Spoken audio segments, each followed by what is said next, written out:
नमस्कार, स्वागत है आपका हॉर्नबिल टीवी में और मैं हूं आपके साथ शिखा शुक्लानी। बुलेटिन की शुरुआत करते हैं बड़ी खबर के साथ। देहरादून में ट्रैफिक जाम से निपटने को लेकर बड़ा फैसला। निरंजनपुर मंडी होगी शहर से बाहर शिफ्ट। एमडीडीए को नई जगह तलाशने के निर्देश दिए गए हैं। आड़त बाजार पुनर्निर्माण को शासनादेश जारी करने के भी निर्देश इस दौरान दिए गए। 20 जनवरी तक शासनादेश जारी करने के निर्देश दिए गए हैं। शहर के 6 जंक्शनों के सुधार के भी आदेश दिए गए। आपको बता दें कि मुख्य सचिव ने बैठक की और ट्रैफिक जाम से निपटने को लेकर बड़ा फैसला इस दौरान लिया गया है। निरंजनपुर मंडी होगी शहर से बाहर शिफ्ट। इसके लिए एमडीडीए को नई जगह तलाशने के मुख्य सचिव ने निर्देश दिए। आड़त बाजार पुनर्निर्माण को शासनादेश जारी करने के भी इस दौरान निर्देश दिए गए हैं। आपको बता दें कि मुख्य सचिव आनंद बर्धन ने ट्रैफिक जाम से निपटने को लेकर बड़ा फैसला लिया है। निरंजनपुर मंडी शहर से बाहर शिफ्ट होगी। एमडीडीए को नई जगह तलाशने के निर्देश इस दौरान दिए गए हैं। आड़त बाजार पुनर्निर्माण को शासनादेश जारी करने के निर्देश दिए गए हैं। 20 जनवरी तक शासनादेश जारी करने के निर्देश दिए गए। शहर के 6 जंक्शनों के सुधार का भी आदेश दिया गया है। आपको बता दें कि मुख्य सचिव आनंद बर्धन ने ट्रैफिक जाम से निपटने को लेकर बैठक की और इस दौरान निरंजनपुर मंडी होगी शहर से बाहर शिफ्ट उन्होंने ये आदेश दिए। इसके लिए एमडीडीए को नई जगह तलाशने के उनके द्वारा निर्देश दिए गए हैं। आड़त बाजार पुनर्निर्माण को शासनादेश जारी करने के भी निर्देश दिए गए हैं। आपको बता दें कि ट्रैफिक व्यवस्था को लेकर मुख्य सचिव ने बैठक की और एमडीडीए को निरंजनपुर मंडी शिफ्ट करने के लिए आदेश दिए गए हैं। 20 जनवरी तक का समय दिया गया है। शहर के 6 जंक्शनों के सुधार का भी आदेश दिया गया है। इस खबर पर ज्यादा जानकारी के लिए संवाददाता योगेश आर्य हमारे साथ जुड़ चुके हैं। योगेश, मुख्य सचिव ने बैठक की है और ट्रैफिक व्यवस्था जाम से निपटने के लिए उन्होंने निरंजनपुर मंडी को शिफ्ट करने के आदेश दिए। ऐसे में और क्या कुछ आदेश उनके द्वारा दिए गए हैं? देखिए शिखा, जिस तरह से देखा जाए कि बढ़ते ट्रैफिक दबाव को लेकर के मुख्य सचिव ने बैठक की और बैठक में सीधे तौर पर निर्देश दिए कि निरंजनपुर मंडी को शिफ्ट किया जाए और इसके लिए जगह देखने के लिए जो एमडीडीए है उनके अधिकारी हैं उनको साफ तौर पर निर्देश दिया गया है। इसके अलावा ये भी कहा गया है कि पार्किंग की 100% जो है उपयोग हो, उसको लेकर के पूरी तरह से ये देखा जाए कि जो पार्किंग्स है जो बनाई गई हैं, इसके साथ साथ जो कमर्शियल पार्किंग है या प्राइवेट पार्किंग है उसमें वाहन खड़े हो रहे हैं नहीं, क्योंकि अनावश्यक रूप से इधर उधर वाहन जो खड़े हो रहे हैं उनके चलते कहीं ना कहीं देखा जा रहा है कि जाम की बड़ी समस्या आ रही है। और खासतौर पर आईएसबीटी की बात कर ली जाए, चाहे रिस्पना पुल की बात की जाए या फिर घंटाघर की बात की जाए, ऐसे इलाके हैं जहाँ पर जो है लगातार लोगों की आवाजाही रहती है और उस दौरान देखने को मिलता है कि वहाँ पर काफी भीड़ भाड़ रहती है। लोग अनावश्यक रूप से सड़कों के किनारे पार्किंग कर देते हैं, जिससे काफी परेशानियों का सामना जो है वो करना पड़ता है। तो उसी के चलते पूरा निर्णय लिया गया है और निरंजनपुर मंडी को शिफ्ट करने के साथ साथ आड़त बाजार की शासनादेश जारी करने के लिए 20 तारीख तक जो है वो भी निर्देश दिए गए हैं। लेकिन जल्दी जो है इस पर पूरी प्लानिंग तैयार हो जाएगी ताकि लोगों को जाम से मुक्ति दिलाई जा सके। योगेश, हमारे साथ जुड़ने और तमाम जानकारी साझा करने के लिए धन्यवाद। बढ़ते हैं अगली खबर की और मुख्य सचिव आनंद बर्धन ने की सेतु आयोग के कार्यों की समीक्षा। सेतु आयोग बनेगा उत्तराखंड सरकार का थिंक टैंक, ये मुख्य सचिव ने कहा है। विभाग सेतु आयोग के साथ मिलकर नीतियों पर करेंगे मंथन। पॉलिसियों में सुधार से योजनाओं का मिलेगा अधिकतम लाभ। वन आर्थिकी और वर्षा आधारित कृषि पर शोध की जरूरत। कोल्ड वाटर फिशरीज को पर्वतीय आर्थिकी से जोड़ने पर दिया गया जोर। आपको बता दें कि मुख्य सचिव ने बैठक की। विभाग सेतु आयोग के साथ मिलकर नीतियों पर करेंगे मंथन, ये मुख्य सचिव ने कहा है। पॉलिसियों में सुधार से योजनाओं का मिलेगा अधिकतम लाभ। वन आर्थिकी और वर्षा आधारित कृषि पर शोध की जरूरत है, ये मुख्य सचिव ने कहा है। आपको बता दें कि मुख्य सचिव ने बैठक की। आनंद बर्धन ने की सेतु आयोग के कार्यों की समीक्षा बैठक। सेतु आयोग बनेगा उत्तराखंड सरकार का थिंक टैंक, ये मुख्य सचिव ने कहा है। विभाग सेतु आयोग के साथ मिलकर नीतियों पर मंथन किया जाएगा। पॉलिसियों में सुधार से योजनाओं का मिलेगा अधिकतम लाभ, ये मुख्य सचिव ने कहा है। आपको बता दें कि मुख्य सचिव ने बैठक की। सेतु आयोग को लेकर उन्होंने बैठक की। आपको बता दें कि मुख्य सचिव आनंद बर्धन ने सेतु आयोग के कार्यों की समीक्षा बैठक की। इस दौरान उन्होंने कई दिशा निर्देश अधिकारियों को दिए हैं। सेतु आयोग को लेकर उन्होंने बैठक की और कई निर्देश दिए। नोएडा पहुंचे सीएम पुष्कर सिंह धामी ने गौतम बुद्ध नगर में आयोजित महाकौतिक 2025 में शिरकत की। इस दौरान बीजेपी कार्यकर्ताओं और पदाधिकारियों ने सीएम का भव्य स्वागत किया। वहीं कार्यक्रम को संबोधित करते हुए सीएम धामी ने जनता को बीजेपी सरकार की उपलब्धियां गिनाई, साथ ही सरकारी योजनाओं के बारे में जानकारी भी दी। आपको बता दें कि आपको बता दें कि मुख्यमंत्री पुष्कर सिंह धामी नोएडा दौरे पर रहे, जहां उन्होंने नोएडा में महाकौथिक 2025 में शिरकत की। इस दौरान बीजेपी कार्यकर्ता और पदाधिकारियों ने सीएम का भव्य स्वागत किया। कार्यक्रम को संबोधित करते हुए सीएम धामी ने जनता को बीजेपी सरकार की उपलब्धियां गिनाई, साथ ही सरकारी योजनाओं के बारे में भी जानकारी दी। आपको बता दें कि मुख्यमंत्री पुष्कर सिंह धामी नोएडा पहुंचे, जहां उन्होंने गौतम बुद्ध नगर में आयोजित महाकौथिक 2025 में शिरकत की। इस दौरान बीजेपी कार्यकर्ताओं और अधिकारियों ने सीएम का भव्य स्वागत किया। वहीं कार्यक्रम को संबोधित करते हुए सीएम धामी ने जनता को बीजेपी सरकार की उपलब्धियां गिनाई, साथ ही सरकारी योजनाओं के बारे में जानकारी भी दी। आपको बता दें कि मुख्यमंत्री पुष्कर सिंह धामी नोएडा दौरे पर रहे, जहां उन्होंने गौतम बुद्ध नगर में आयोजित महाकौथिक 2025 में शिरकत की। इस दौरान बीजेपी कार्यकर्ताओं और पदाधिकारियों ने सीएम का भव्य स्वागत किया। कार्यक्रम को संबोधित करते हुए सीएम धामी ने जनता को बीजेपी सरकार की उपलब्धियां गिनाई और सरकारी योजनाओं के बारे में जानकारी भी दी।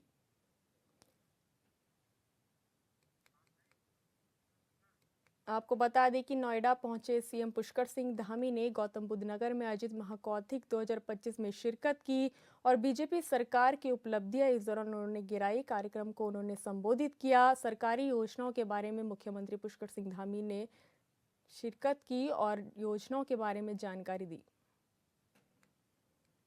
मुख्यमंत्री पुष्कर सिंह धामी नोएडा दौरे पर रहे, जहां उन्होंने गौतम बुद्ध नगर में आयोजित महाकौथिक 2025 में शिरकत की। इस दौरान बीजेपी कार्यकर्ताओं और पदाधिकारियों ने सीएम का भव्य स्वागत किया। कार्यक्रम को संबोधित करते हुए सीएम धामी ने जनता को बीजेपी सरकार की उपलब्धियां गिनाई, साथ ही सरकारी योजनाओं के बारे में जानकारी भी दी। नोएडा दौरे पर रहे सीएम धामी महाकौथिक 2025 में उन्होंने शिरकत की। कार्यक्रम में सीएम धामी का भव्य स्वागत हुआ। सीएम ने जनता को सरकार की उपलब्धियां गिनाई, साथ ही सरकारी योजनाओं के बारे में जानकारी दी। नोएडा दौरे के दौरान सीएम धामी ने गौतम बुद्ध नगर में महाकौथिक 2025 में शिरकत की। कार्यक्रम में सीएम धामी का भव्य स्वागत किया गया। सीएम ने जनता को सरकार की उपलब्धियां गिनाई, साथ ही सरकारी योजनाओं के बारे में उन्होंने जनता को जानकारी भी दी।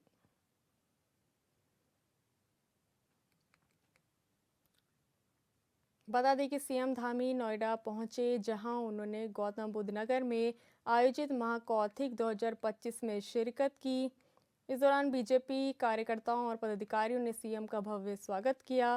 कार्यक्रम को संबोधित करते हुए सीएम ने जनता को बीजेपी सरकार की उपलब्धियां गिनाई।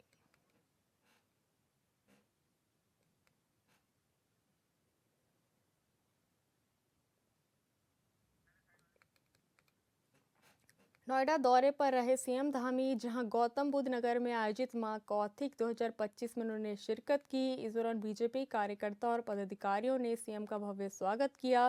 कार्यक्रम को संबोधित करते हुए सीएम धामी ने जनता को बीजेपी सरकार की उपलब्धियां गिनाई, साथ ही सरकारी योजनाओं के बारे में जानकारी उनके द्वारा दी गई।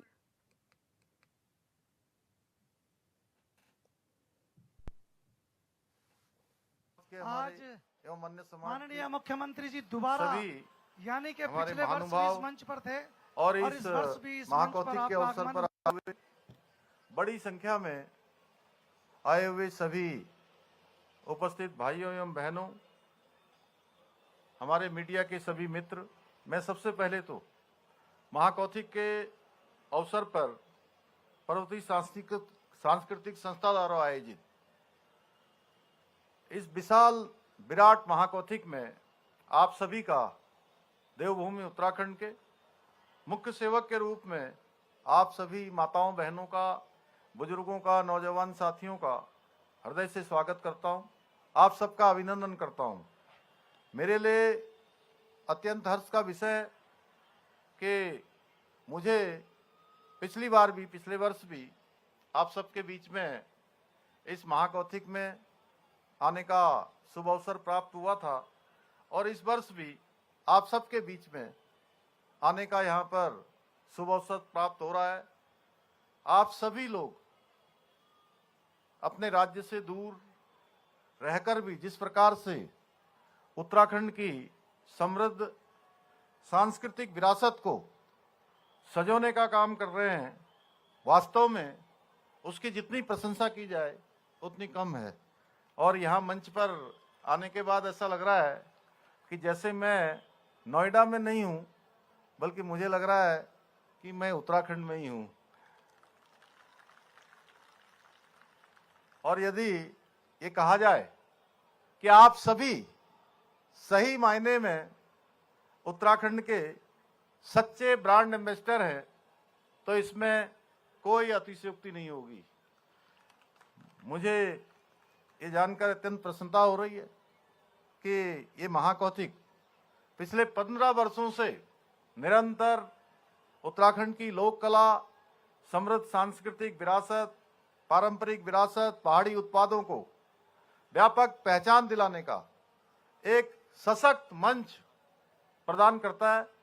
अभी जिस प्रकार से एक पूरा जो उन्होंने स्मृति चिन्ह मुझे भेंट किया, उसमें वो बता रहे थे बद्री गाय भी है, बद्री गाय का घी भी है, उसमें तमाम प्रकार के हमारे जो मिलेट्स हैं वह भी हैं, अनेक प्रकार के ऐसे हमारे तमाम होने वाले उत्पादों को भी एक बेहतरीन मंच देने का काम इस महाकौतिक के अवसर पर होता है। और इस प्रकार के आयोजन न केवल हमारी सांस्कृतिक विरासत को, लोक कला को और लोक संगीत को उनके संरक्षण में और संवर्धन में बहुत महत्वपूर्ण भूमिका निभाते हैं, बल्कि उत्तराखंड के विभिन्न क्षेत्रों में आकर यहाँ रहने वाले सभी उत्तराखंडी भाई बहनों को भी एक सूत्र में पिरोने का काम करते हैं। एक जगह पर सबका उत्सव, सबका महाकौतिक, सबको एकत्र करने का काम करते हैं। ऐसे आयोजनों से जहाँ एक और हम अपनी लोक कलाओं को, लोक पारंपरिक वेशभूषा को, हस्तशिल्प और हमारे सभी जो कारीगर हैं, जो लंबे समय से एक विरासत को सजोने का और संवारने का काम कर रहे हैं, आगे बढ़ाने का काम कर रहे हैं, उन सभी का एक अनूठा संगम यहाँ पर देखने को मिलता है। वहीं जागर, बेड़ा, मांगल, खुदेड़ और छोपाटी जैसे पारंपरिक गीतों के साथ साथ छोलिया, पांडव तथा झोड़ा छपेली जैसे लोक कलाओं के माध्यम से, लोक नृत्यों के माध्यम से हमारी समृद्ध संस्कृति के विभिन्न रूप जीवंत हो उठते हैं। हमारी लोक धुनों को सुनकर कोई भी उत्तराखंड वासी। पुष्कर सिंह धामी नोएडा दौरे पर रहे, जहां उन्होंने गौतम बुद्ध नगर में आयोजित महाकौतिक में शिरकत की और सरकारी योजनाओं के बारे में जानकारी। बड़ी खबर देहरादून से है, जहां एसएसपी दून ने सभी थाना प्रभारियों को दिए सख्त निर्देश। सीएम के औचक निरीक्षण में डालनवाला थाने की सफाई पर नाराजगी उन्होंने जताई थी। थाना चौकी परिसरों में उच्च कोटि की साफ सफाई अनिवार्य। एसएसपी ने कहा है, हर रविवार पुलिसकर्मी रोटेशनवार 1 घंटे करेंगे श्रमदान। एसएसपी ने निर्देश दिए हैं, राजपत्रित अधिकारी करेंगे थानों का आकस्मिक निरीक्षण। एसएसपी ने कहा है, अर्धवार्षिक निरीक्षण जल्द पूर्ण करने के भी निर्देश दिए हैं।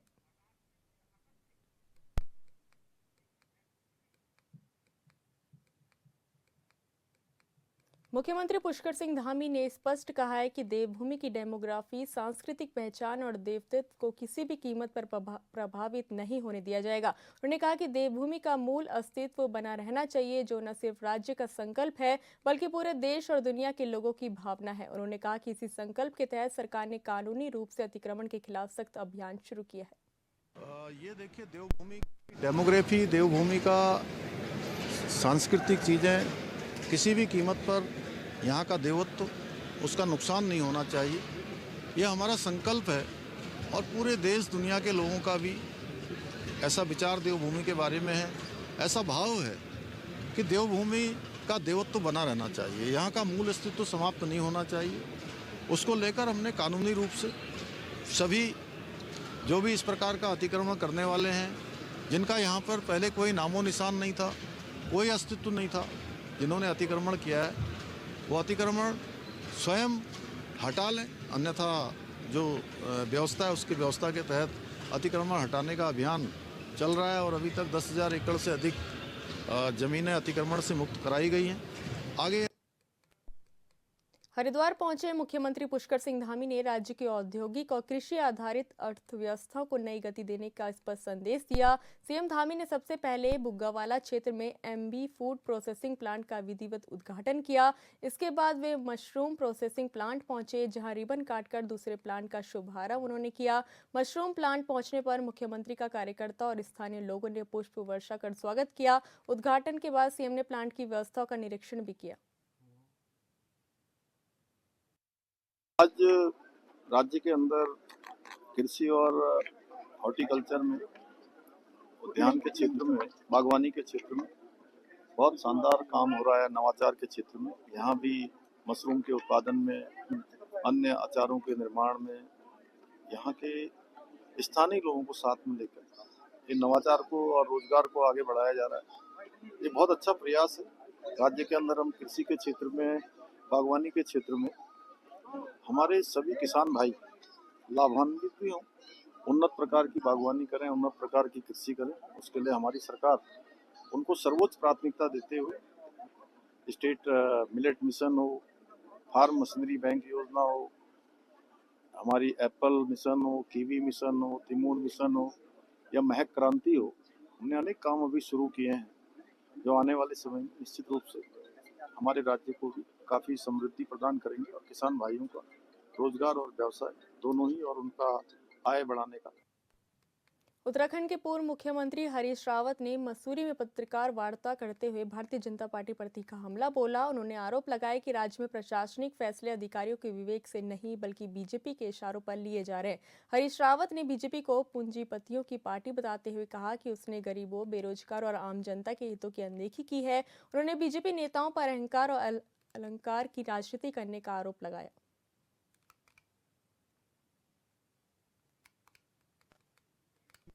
वो मैंने कहा ना कि भाजपा के लोग रावण हैं, रावण के वंशज हैं, तो ये जो है इनके वो अहंकार के साथ इस बात को कहते हैं, अहंकार के साथ ही कहते हैं। मैं कहता हूँ ये लोकतंत्र का तकाजा है कि किसी को रोजगार मिल जाता है, किसी का रोजगार छिनता है। और हे सदैव नहीं रहता, हे लोकतंत्र देवता, तो कभी हमारे संघर्ष के साथ भी न्याय करना, कभी इनको भी जो है ऐसा बेरोजगार बनाना जैसा बेरोजगार हूं मैं।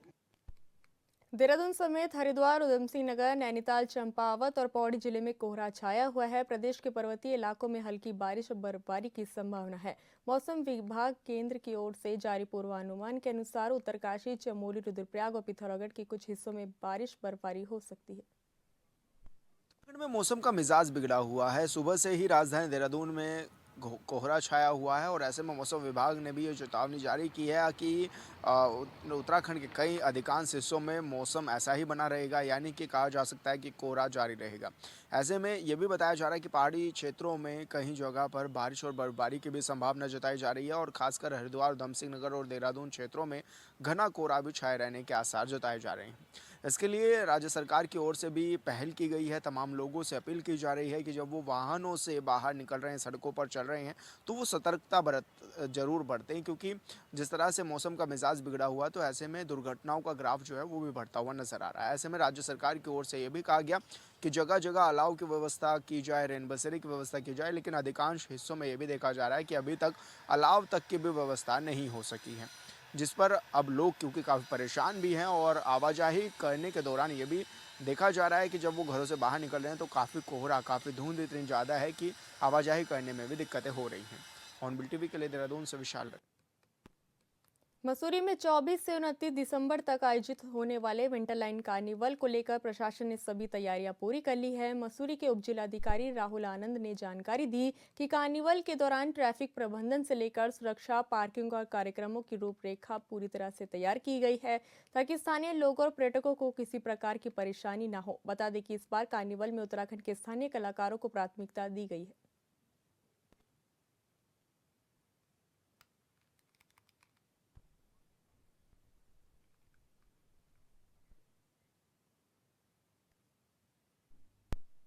हमारी नीचे भी एक ट्रैफिक प्लान बनाया गया है, डाइवर्जन, जो कि इन्फोर्स किया जाएगा ताकि भीड़ थोड़ी-सी रेगुलेट हो जाए। और हमारी मसूरी में भी जो है हम कई जगहों पे उसको इन्फोर्स करने वाले हैं। हमने फोर्स, एक्स्ट्रा जो फोर्स है उसकी भी माँग कर दी है। इवन हमारी तहसीलों में जो हमारे गार्ड्स की संख्या है उसकी भी हमने डबल कर दी है, ताकि उनकी भी जो ड्यूटी एक्स्ट्रा जो भी लोग आएँगे उनकी सारी ड्यूटी ट्रैफिक व्यवस्था में ही लगाई जाएगी। क्योंकि हमारे लिए जैसे आने वाला जो समय है वो कार्निवल होगा, मसूरी कार्निवल, जो मसूरी की चार्म है और हमारी इस पर्यटन सीज़न की जो रौनक है, उसको बरकरार रखने के लिए जो भी प्रयास किए जाएँगे हम वो करेंगे, ताकि साथ में और पार्किंग्स को भी रेगुलेट किया जाएगा और जो हो सकता है अगर ज़रूरत पड़ने पे शटल सेवा भी चलाई। खबर मसूरी से है, जहां पूर्व मुख्यमंत्री हरीश रावत ने पटरी व्यापारियों के समर्थन में शहीद स्थल झूलाघर पर सांकेतिक धरना दिया और स्थानीय प्रशासन और बीजेपी सरकार पर जमकर निशाना साधा। इस दौरान उन्होंने उपजिलाधिकारी से बातचीत कर पटरी व्यापारियों को व्यवस्थित करने और पात्र लोगों को इसमें समायोजित करने की बात कही। आज भी कहा है कि हम वेंडर्स के साथ हैं। हमारी स्थानीय कांग्रेस का सब लोगों का, जिसमें हमारे पूर्व विधायक भी सम्मिलित हैं, पूर्व नगर पालिका अध्यक्ष सम्मिलित हैं, पूर्व अध्यक्षगण सम्मिलित हैं और जो यहाँ से चुनाव लड़े हैं अलग अलग पदों के लिए, वो सारे लोग सम्मिलित हैं। सबका सम्मिलित निर्णय है कि यदि वेंडर्स को यहाँ से बलपूर्वक हटाया जाएगा तो हम इनके साथ संघर्ष करेंगे। संघर्ष की रूपरेखा क्या होगी, जिस तरीके की स्थिति आएगी उस तरीके से तय कर लिया जाएगा, जिसमें भूख हड़ताल से लेकर के सड़क जाम से लेकर के हर स्थिति आ सकती है, गिरफ्तारी भी आ सकती है। हम सब चीज़ों के लिए नैनीताल में 22 से 25 दिसंबर तक आयोजित होने वाले विंटर कार्निवल के भव्य आयोजन की तैयारियों को लेकर कलेक्ट्रेट सभागार में विंटर कार्निवल की पूर्व तैयारियों को लेकर एक महत्वपूर्ण बैठक हुई। बैठक के दौरान नैनीताल विधायक सरिता आर्य ने कहा कि साल 2018 के बाद पहली बार ये कार्निवल इतने व्यापक और रंगारंग स्वरूप में आयोजित हो रहा है, जिससे पहाड़ की संस्कृति, परंपरा, कुमाऊनी व्यंजन, स्थानीय कलाकारों के साथ ही बॉलीवुड कलाकारों की प्रस्तुतियां आकर्षक का केंद्र रहेंगी। उन्हें इंटरेस्ट लिया और फिर उसमें होटल एसोसिएशन और सारी संस्थाएं इसमें आई कि सभी ने बीड़ा उठाया कि इस बार विंटर कार्निवाल होना चाहिए। और इस समय हमारे पर्यटक भी बढ़ जाते हैं, क्योंकि 25 दिसंबर और 31 के लिए यहाँ पर सैलानी आते रहते हैं, तो उनको यहाँ पर वो आएँ और हमारे लोकल जो कलाकार हैं उनको भी इसमें प्रमोट मिले, और जो हमारे बच्चे अभी इस समय छुट्टियाँ हो जाती हैं तो उनको भी यहाँ पर मंच मिले करके। उत्तरकाशी शहर के मुख्य प्रवेश द्वार पर कूड़ा डंपिंग जोन के खिलाफ स्थानीय युवाओं ने अनिश्चितकालीन धरना प्रदर्शन शुरू किया। युवाओं का कहना है कि वर्षों से शहर के प्रवेश द्वार पर जो गंदगी का पहाड़ खड़ा है वो खतरनाक साबित हो रहा है, साथ ही मां गंगा को भी प्रदूषित किया जा रहा है। युवाओं ने कहा कि एनजीटी के मानकों के खिलाफ है।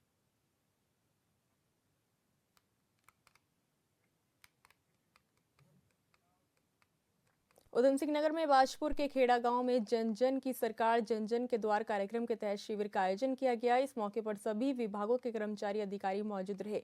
ब्लॉक प्रमुख ने कहा कि शिविर में जनता की समस्याओं का निस्तारण भी किया जा रहा है। एसडीएम गदरपुर ने कहा कि जिस तरह की समस्या आएंगी उनको तत्काल निश्चित करने का प्रयास किया जाएगा। फिलहाल इस बुलेटिन में इतना ही। आप देखते रहिए हॉर्नबिल टीवी। नमस्कार।